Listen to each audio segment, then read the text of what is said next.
Ambiance de festivités et de réjouissance des grands jours, les populations de Korogo sont heureuses de recevoir le chef de l'État, Alassane Ouattara. Dans la capitale du district des Savanes, le président est arrivé ce mardi en milieu de matinée dans la commune. Des hommes d'affaires de la Grande-Bretagne conduites par le ministre britannique chargé de l'Afrique ont rencontré des membres du gouvernement et la mission onusienne en Côte d'Ivoire. Au cœur des échanges, le renforcement de la coopération entre la Côte d'Ivoire et la Grande-Bretagne. En Égypte, le président Mohamed Morsi, seul face aux pressions de l'armée de l'opposition, a revendiqué ce mardi soir sa légitimité constitutionnelle. Il a rejeté les appels à la démission de l'opposition et de l'armée. Bonsoir à tous et bienvenue dans ce journal. Si vous nous rejoignez, il est 23h à Abidjan et aussi à Korogo, dans le district des Savanes, où se trouve actuellement Alassane Ouattara, le chef de l'État en visite officielle. Et à son arrivée, le président a été accueilli par les autorités du pays, les élus de la région et par une foule en liesse. Viviane Aïma. Événement historique que cette visite d'État du président de la République Alassane Ouattara dans le district des Savanes.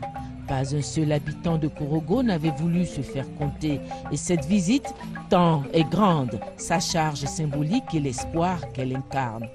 En effet, pour ce peuple des savanes qui, dès les premières heures de l'histoire de la Côte d'Ivoire moderne, avait soutenu les idéaux de paix, d'unité et de progrès incarnés par Félix Houphouët-Boigny, c'est aujourd'hui une joie, une fierté de donner à son tour à la Côte d'Ivoire un de ses fils, en la personne du président de la République Alassane Ouattara, fidèle lui aussi aux mêmes valeurs de paix, d'unité et de progrès qu'ont défendu ses aînés.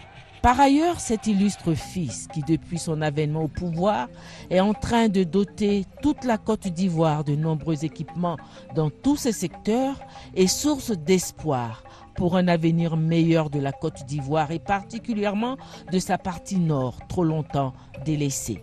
Autant de raisons qui expliquent cette mobilisation exceptionnelle. Toutes les habitations de Korogo s'étaient vidées de leurs occupants, tant chacun voulait voir de lui-même l'événement. Le président de la République et son épouse ont reçu dès l'aéroport l'accueil chaleureux des autorités, des élus, de parents, des populations venus massivement leur témoigner leur affection. Le caractère officiel de cette visite n'a pas effacé sa dimension affective. Je viens expliquer aux populations, aux parents, à tous les Ivoiriens que le gouvernement est au travail, les institutions sont au travail et que nous pouvons être fiers de ce que la Côte d'Ivoire est redevenue. En tout cas, c'est ce que j'entends partout.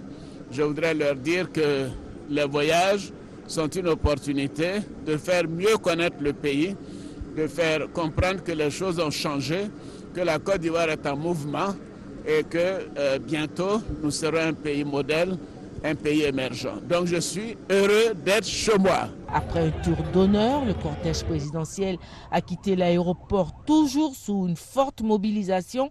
Le président de la République devait recevoir à l'entrée de la ville les honneurs militaires. Ils étaient des dizaines de milliers à attendre le président de la République à l'aéroport de Karakoro, à Korogo. Une attente très rythmée par des parades de motos, des danses traditionnelles. Je vous invite à vivre cette ambiance avec Alvorassa. 7h20, les alentours de l'aéroport de Korogo, plus précisément de Karakoro, ont vu leurs premiers occupants, les étudiants de l'université Peleforogon de Korogo. Suivent les chefs traditionnels, les associations des jeunes, des femmes, les coopératives des villes et villages du district des Savanes. En attendant que le président de la République Alassane Ouattara soit de passage ou se rende dans leur localité, tous ont voulu être là pour cette première journée, la première étape de sa visite d'État dans les régions du Tchologo, de la Bagoué et du Poro. Pour le voir et le saluer, lui dire Fota Mana, bienvenue et lui soumettre leurs préoccupations et exprimer leur joie. Nous sommes très honorés de l'accueillir, d'abord les premiers avant qu'il ne commence à tourner. Alors nous sommes ici pour l'accueil de notre président et nous attendons beaucoup de lui en tant qu'étudiant, surtout des solutions en ce qui concerne les problèmes que vivent les étudiants ici à Korogo. Il faut reconnaître que c'est une grande satisfaction pour la population de Karakoro en premier lieu et de Korogo de façon générale et toute la région Nous sommes très heureux de l'accueillir en tant que président de la République. Les jeunes de Korogo à moto ont fait des parades avant d'escorter le cortège du président de la République.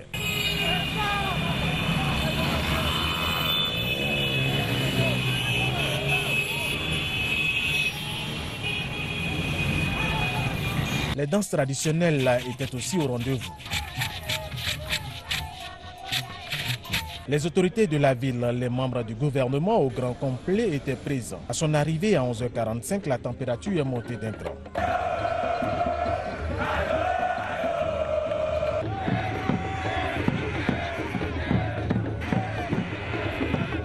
Au total, pour l'accueil du président de la République Alassane Ouattara à l'aéroport de Karakoro, plusieurs milliers de personnes ont effectué le déplacement. Et si bien qu'il était difficile de se frayer un passage pour le retour. Mais pour ces populations, le déplacement en valait la peine parce qu'il fallait être parmi les premiers à le voir, à saluer le président de la République Alassane Ouattara. Comme vous l'avez vu, les populations sont sorties nombreuses pour exprimer leur joie de voir le président. Les honneurs militaires rendus par les forces républicaines de Côte d'Ivoire ont aussi rythmé cette entrée triomphale du président Alassane Ouattara dans la cité du Poro. Thomas Guessambi. Le retour à la maison d'un vainqueur, Alassane Ouattara à Korogo. Pour l'accueillir à l'entrée de la ville, un arc de triomphe aux couleurs nationales. Les honneurs militaires sont assurés par la musique des forces républicaines de Côte d'Ivoire, FRC. Le drapeau de l'État et sa garde, depuis le temps de l'école de gendarmerie de Torogué à Daloa. 3 sections de la 4e région militaire de Korogo. Le tout aux ordres du chef de bataillon William Toali, officier de garnison à la 4e région militaire de Korogo, commandant des troupes. Chaude poignée de main avec la hiérarchie militaire et autres personnalités.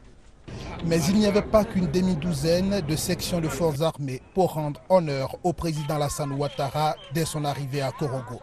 À côté, il y avait le monde civil, avec ses innombrables sections, chacune avec sa musique et ses maîtres-cœurs. Tout le long du parcours, elles ont rivalisé d'ardeur. Du quartier Tcheklezo à Air France, en passant par les quartiers Sinistré 14, il y a eu du monde pour dire au président Alassane Ouattara, Fotamana, y danser, Akwaba, Issin, bonne arrivée, welcome president. Des expressions de chaleur humaine, cette chaleur qui caractérise l'Africain, singulièrement l'Ivoirien et particulièrement les populations du district des Savanes, surtout quand elles portent un homme dans leur cœur et prennent rendez-vous avec cet homme-là. L'épuisement dû aux longues heures d'attente, le soleil qui a refusé de quitter le zénith et la soif n'ont pu empêcher les femmes, têtes de peloton, leurs enfants et maris, arrière-garde, de communier avec Ado, la solution. Avec une telle mobilisation, le parcours ne pouvait se faire que par des pas courts. Alassane Ouattara, devenu président Alassane Ouattara à Korogo, son fief, le bastion du parti qu'il a porté au pouvoir. Parler ici de mobilisation serait un lieu commun. Il faut plutôt dire et simplement dire que le capitaine était dans son eau. Acte de bienfaisance et de générosité de la part de la première dame Dominique Ouattara. Elle vient d'offrir à tous les enfants de toutes les couches sociales de la région du Nord un bibliobus. Cette bibliothèque ambulante contient des livres qui pourront servir au renforcement des capacités des enfants. La cérémonie de remise du don a eu lieu en présence des autorités et des directeurs du système éducatif. Il a pour mission de susciter et renforcer le goût de la lecture chez les enfants. Le bibliobus de la Fondation Children of Africa s'est garé à l'école Pélé-Forogon Koulibaly de Korogo, située au quartier Petit Paris de la ville. La cérémonie de remise du bibliobus aux enfants de Korogo s'est déroulée ce mardi dans la cour du groupe scolaire Pélé-Forogon Koulibaly, en présence d'autorités, de centaines d'enfants visiblement très heureux et des responsables du système éducatif. Le directeur de cabinet représentant la ministre de l'Éducation nationale, René Koné, le dira. L'initiative de Children of Africa est à perpétuer car elle contribue à l'éveil et l'initiation des enfants à la chose culturelle.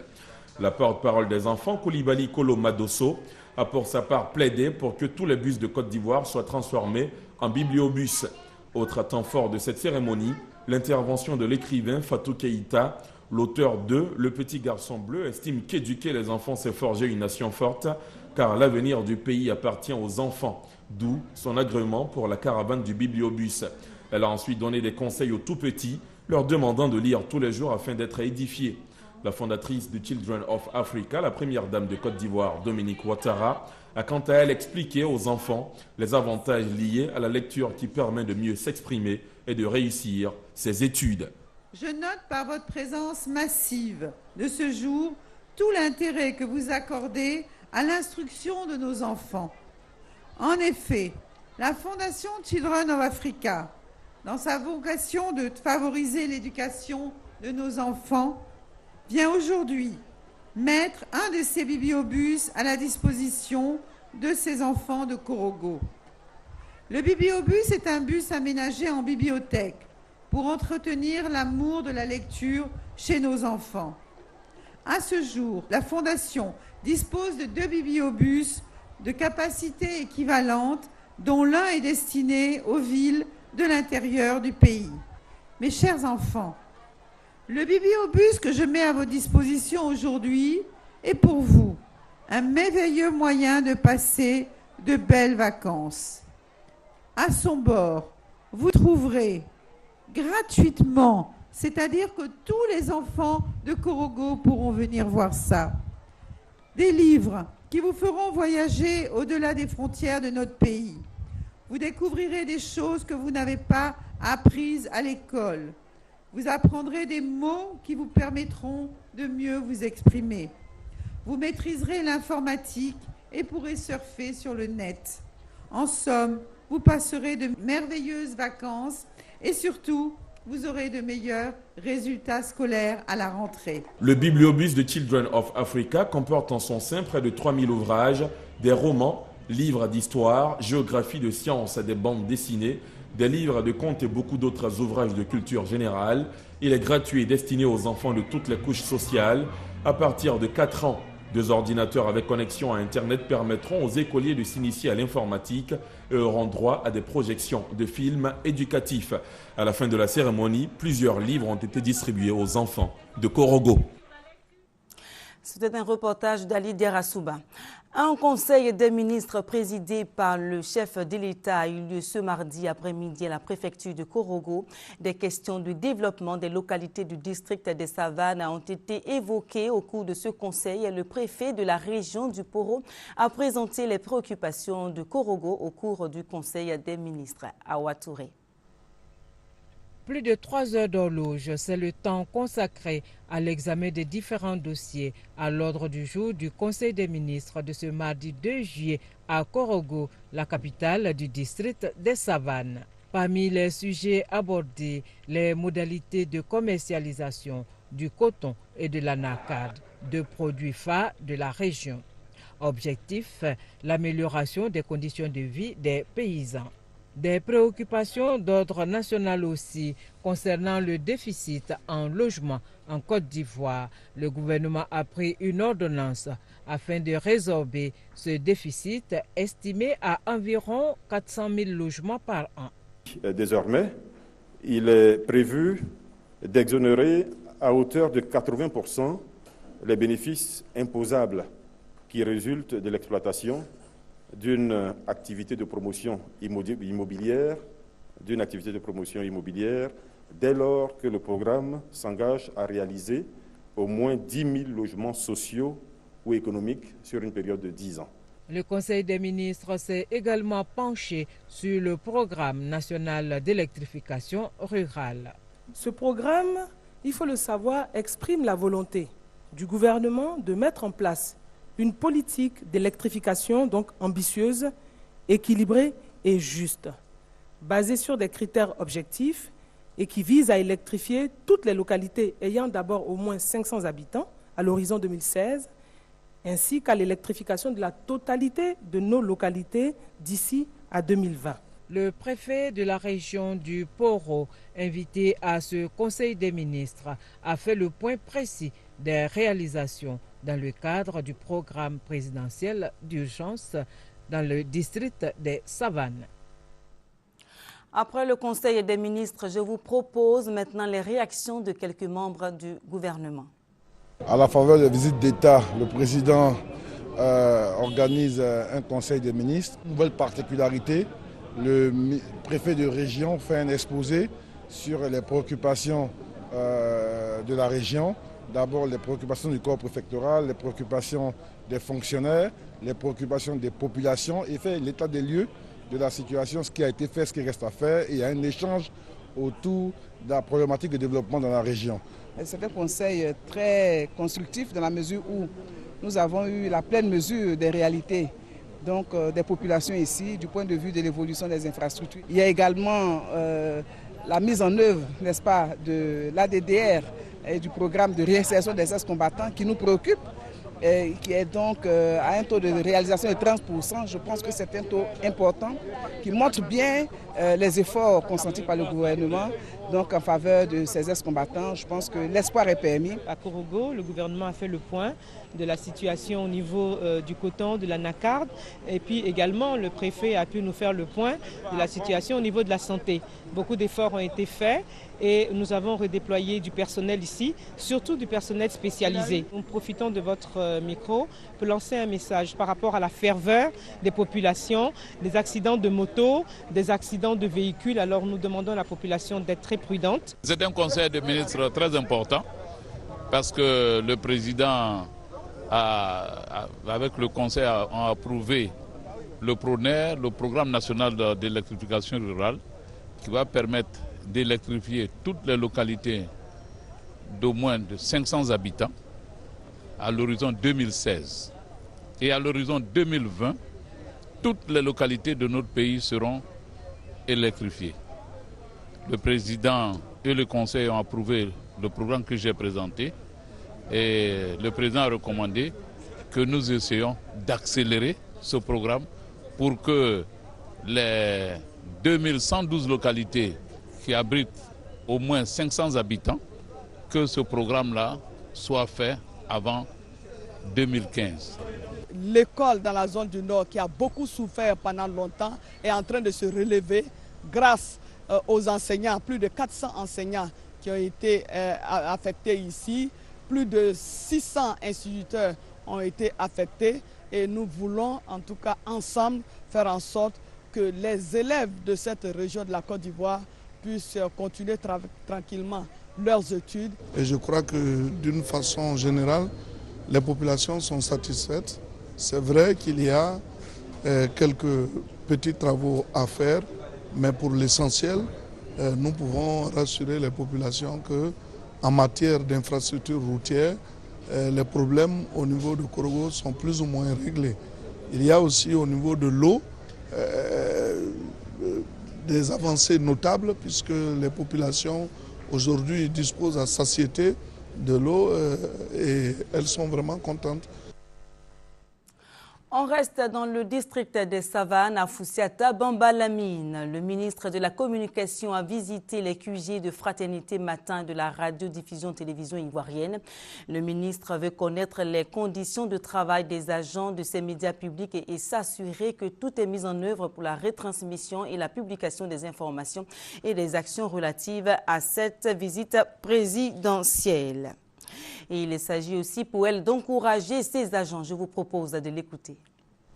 Nous voulons impérativement marquer le coup, donc montrer que la RTI, les autres évidemment médias d'État, la presse privée sont prêts à l'œuvre pour justement couvrir de façon médiatique comme il se doit aussi cette visite d'État. Parce que c'est la première que le président rend dans la région du Poro depuis qu'il est chef d'État. Il était déjà venu à Korogo lorsqu'il était candidat, c'est la première fois qu'il vient. Il a fait plusieurs visites à l'ouest. Il avait fait une première visite, il en a fait une seconde. Et là, les gens du Poro ont vraiment envie de le recevoir dans leur habit neuf. Vous avez bien vu comment la ville de Korogo est parée pour le recevoir. Donc naturellement, nous aussi, nous nous préparons. Donc en tant que ministre de la Communication, je me devais donc de faire le tour. Et puis encourager aussi les équipes pour leur dire que je les soutiens. Autre activité de ministre, Mathieu Babodari, le ministre des Eaux et Forêts, a rencontré les agents sous tutelle du ministère à Korogo dans les locaux des Eaux et Forêts pour échanger avec eux sur les difficultés rencontrées dans la région des Savanes en proie au feu de brousse. Il s'est agi aussi de trouver des stratégies pour lutter contre la désertification. Et je vous conduis maintenant à Mbengue. Nous sommes toujours dans le district des Savanes. Ce département, pourtant riche en minerais, rencontre d'énormes difficultés au nombre desquelles le manque d'eau et un système sanitaire insuffisant. Michel Digré nous emmène à la découverte de Mbengue. Le département de Mbengue peut se vanter d'avoir dans son sous-sol l'or jaune et sur son sol l'or blanc. Des champs de coton en gestation s'étendent sur des hectares. L'activité a un regain de vitalité dans la localité avec une production de plus de 14 000 tonnes pour l'année 2012. Pour cette campagne écoulée, nous avons payé pratiquement 4 milliards 400 millions de net aux producteurs de coton de cette année. On voit qu'il y a une amélioration nette de leur niveau de vie par rapport à la construction de maisons, l'achat de tracteurs. J'avais planté des maïs l'année passée. Maintenant, j'ai fini de récolter les maïs. Maintenant, cette année, j'ai décidé de travailler encore la terre pour pouvoir planter le coton. Parce que c'est ce que nous faisions un peu, puisqu'on n'a pas de boulot à faire ici. Donc, c'est ce que nous on fait comme travail. Et on fait un peu pour pouvoir avoir de l'argent, pour pouvoir subvenir aux besoins de nos familles. L'exploitation de la mine d'or de Tongon dans le département de Mbengue est une opportunité d'emploi pour des centaines de jeunes. En revanche, ce qui fâche à Mbengue, ce sont les infrastructures du département. La voirie n'a jamais flirté avec le goudron. L'eau potable est une denrée rare. 5 km, c'est la distance que doit parcourir Koulibaly Téné pour s'approvisionner en eau.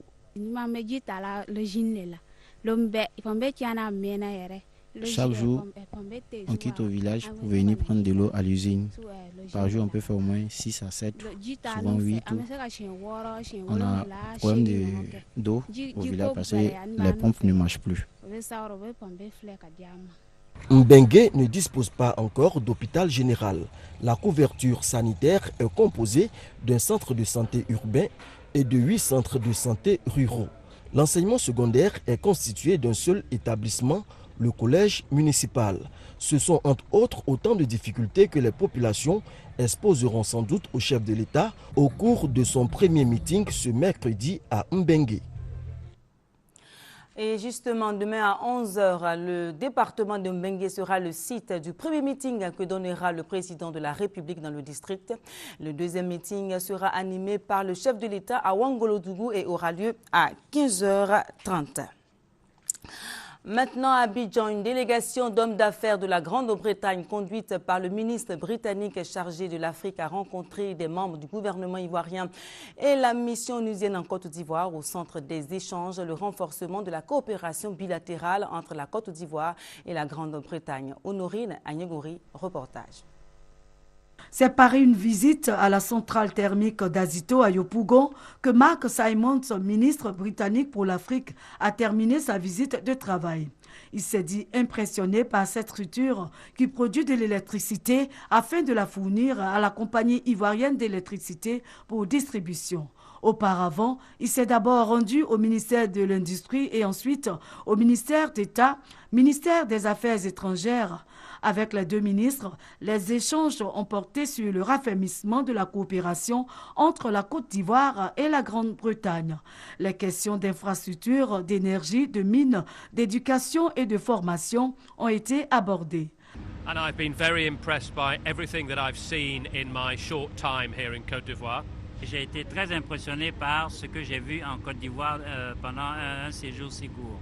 Et j'espère que ce partenariat à haut niveau va apporter beaucoup plus d'investissements de la Grande-Bretagne pour aider la Côte d'Ivoire à se développer économiquement et créer des emplois pour les jeunes. Pour les ministres, cette visite vient à point nommé. La grande commission mixte de coopération entre la Côte d'Ivoire et la Grande-Bretagne.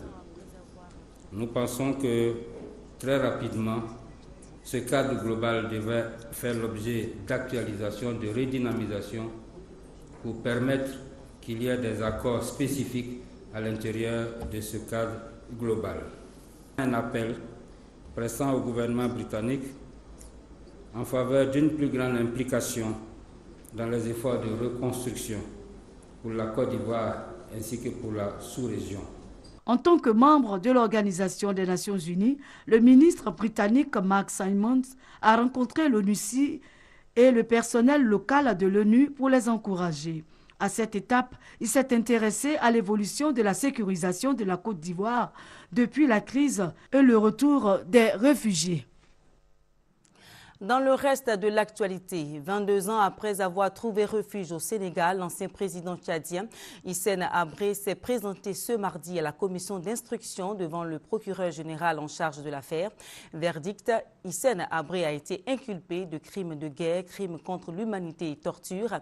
Il a été aussitôt placé en détention provisoire à Dakar, n'ayant pas eu accès à son client. Son avocat dénonce un cas de vice de procédure. Regardez. Quelques images furtives de l'ancien chef de l'État tchadien, un boubou blanc, à son arrivée ce matin au tribunal spécial de Dakar. La police a tenu éloigner les journalistes qui ont fait le pied de grue devant les locaux du tribunal où Hissène Habré a comparu devant le juge d'instruction.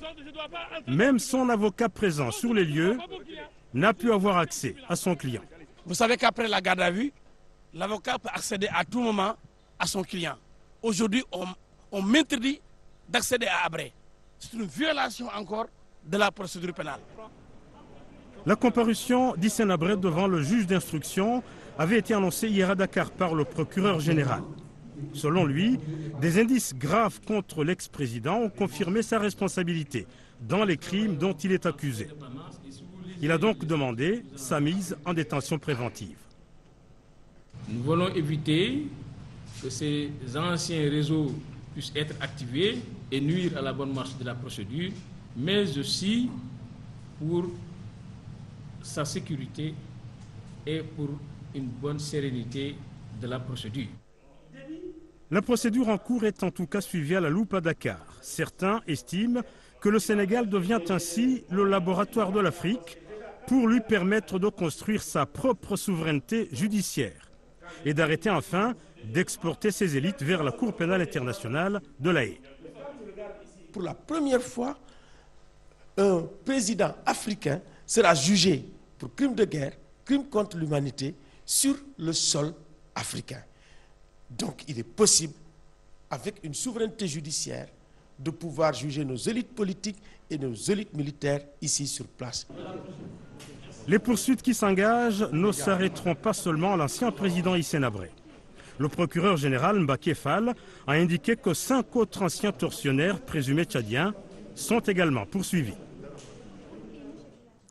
La présidence égyptienne a rejeté l'ultimatum lancé lundi par l'armée au chef de l'État Mohamed Morsi.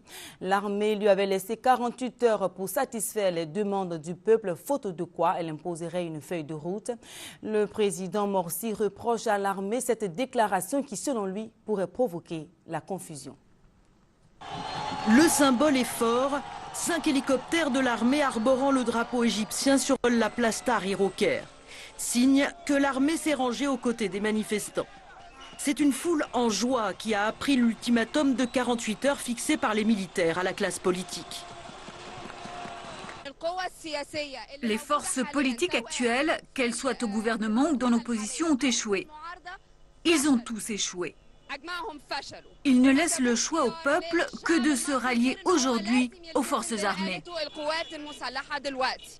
Au 3e jour de la contestation, les manifestants continuent de se rassembler place Tahrir. Ils réclament toujours la démission de Morsi, appuyée par l'opposition, qui appelle à la poursuite de la mobilisation. Le Front du Salut National appelle le peuple à poursuivre les rassemblements pacifiques à travers le pays et nous soulignons notre entière confiance dans la loyauté de l'armée. Malgré les ultimatums, le président Morsi fait de la résistance. Il les a tous rejetés, affirmant que l'Égypte ne peut se permettre un retour en arrière. Ses partisans, qui eux aussi manifestent dans les grandes villes égyptiennes, ont déjà prévenu qu'ils n'étaient pas prêts à accepter le départ de Morsi. En tant qu'islamistes, on dit que quel que soit le président qui remplacera Morsi, on ne laissera pas faire un mois. C'est notre logique, on se soulèvera. La pression s'accentue autour du président égyptien Mohamed Morsi. Il est de plus en plus isolé, lâché par 6 de ses ministres, dont celui des Affaires étrangères, mais aussi son propre porte-parole et celui du gouvernement. En France, en bref, Delphine Batho, la ministre française de l'écologie, limogée ce mardi sur proposition du chef du gouvernement. Le président français François Hollande a mis fin aux fonctions de la ministre pour la remplacer par Philippe Martin. La ministre de l'écologie a été sanctionnée pour avoir critiqué le budget alloué à son secteur pour 2014. Du sport football pour refermer les pages de ce journal. L'international ivoirien Kolo Touré a changé du club. Il a quitté Manchester City pour Liverpool. Le contrat qui le lie désormais à cette nouvelle équipe a été officiellement signé cet après-midi et il va durer 2 ans. Et mesdames et messieurs, c'est la fin de ce journal. Merci de l'avoir suivi et bonne suite de programmes sur RTI 1.